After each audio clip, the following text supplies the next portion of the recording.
Assalamualaikum warahmatullahi wabarakatuh. Halo semuanya, saya Adinda Latifa Anesca dari kelas 10 S1 SMA Adabiyah Padang.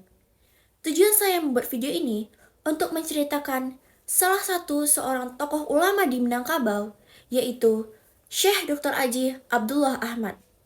Beliau merupakan seorang tokoh pelopor dan penggerak pembaharuan Islam di Sumatera Barat pada awal abad ke-20. Beliau bukan saja sebagai ulama pembaharu, tetapi beliau juga sebagai penerima doktor honoris causa dari Universitas Al-Azhar Mesir dan juga seorang pendidik intelektual dan penulis andal. Salah satu peninggalannya yang masih ada hingga kini adalah Persatuan Guru Agama Islam atau PGAI dan Sekolah Adabiyah. Abdullah Ahmad lahir di Padang Panjang pada tahun 1878 di sebuah kota dengan luas wilayah terkecil di Provinsi Sumatera Barat dan juga di Indonesia. Beliau adalah anak dari Haji Ahmad, seorang ulama Minangkabau dan seorang guru surau dan pedagang kain Bugis di zamannya. Di waktu kecil, beliau mengaji pada ayahnya sendiri sambil menyelesaikan sekolah dasar. Setelah tamat sekolah dasar dan mengaji dengannya, ayahanda mengirim beliau untuk menunaikan ibadah haji.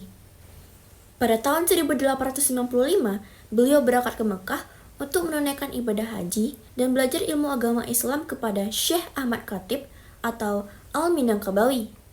Ia menetap dan belajar selama 4 tahun di Mekah dan kemudian pulang ke kampung halaman pada tahun 1899.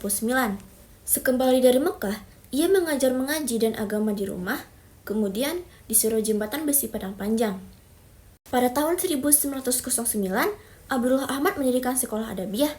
Sekolah yang setingkat dengan HIS Belanda ini awalnya hanya memiliki siswa 20 orang. Beda dengan HIS, di Adabiyah pelajaran umum ditambah dengan pelajaran Al-Quran dan agama Islam. Perguruan Adabiyah ini adalah perguruan Islam yang pertama menggunakan sistem kelas, memakai bangku, meja, dan papan tulis. Hingga pada tahun 1915, perguruan Adabiyah resmi menjadi HIS Adabiyah. Di lapangan dakwah, Syekh Abdullah Ahmad termasuk ulama kaum muda yang saat itu sering berpolemik dengan ulama kaum tua. Dengan ulama-ulama ini pula, antara tahun 1911 hingga tahun 1916, beliau menerbitkan, mengelola, dan menulis untuk majalah Islam Al-Munir. Pada tahun 1918, dengan para ulama-ulama kaum muda tersebut, Abdullah Ahmad mendirikan Persatuan Guru-Guru Agama Islam atau PGAI yang kemudian berkembang mendirikan sekolah tingkat dasar dan menengah. Pada tahun 1926, Syekh Abdullah Ahmad bersama Syekh Karim Amrullah diundang ke Mesir untuk menghadiri konferensi ulama sedunia.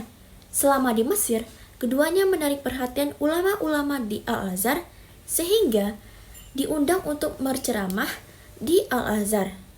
Keduanya juga diberi gelar doktor honoris causa sebagai pengakuan atas keahlian tentang Islam.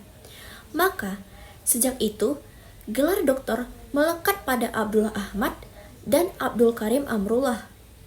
Pada November tahun 1933, Syekh Dr. Haji Abdullah Ahmad wafat dalam usia 55 tahun yang dimakamkan di TPU di Mato Air Padang. Sepanjang usia beliau yang tak panjang, beliau telah mewariskan karya, ilmu, dan pemikiran yang masih bisa dilihat dan dirasakan manfaatnya hingga kini, baik SMP, SMA, maupun tingkat perguruan tinggi. Dari kehidupan beliau ini, dapat kita teladani beberapa sifatnya, yaitu belajar dalam kesederhanaan dan keterbatasan, ketekunan yang luar biasa dalam menuntut ilmu dan sangat peduli terhadap pendidikan dan masyarakat, serta kontribusi beliau pun sangat nyata.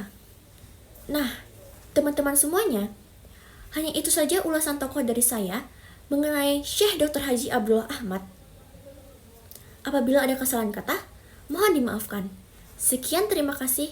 Wassalamualaikum warahmatullahi wabarakatuh.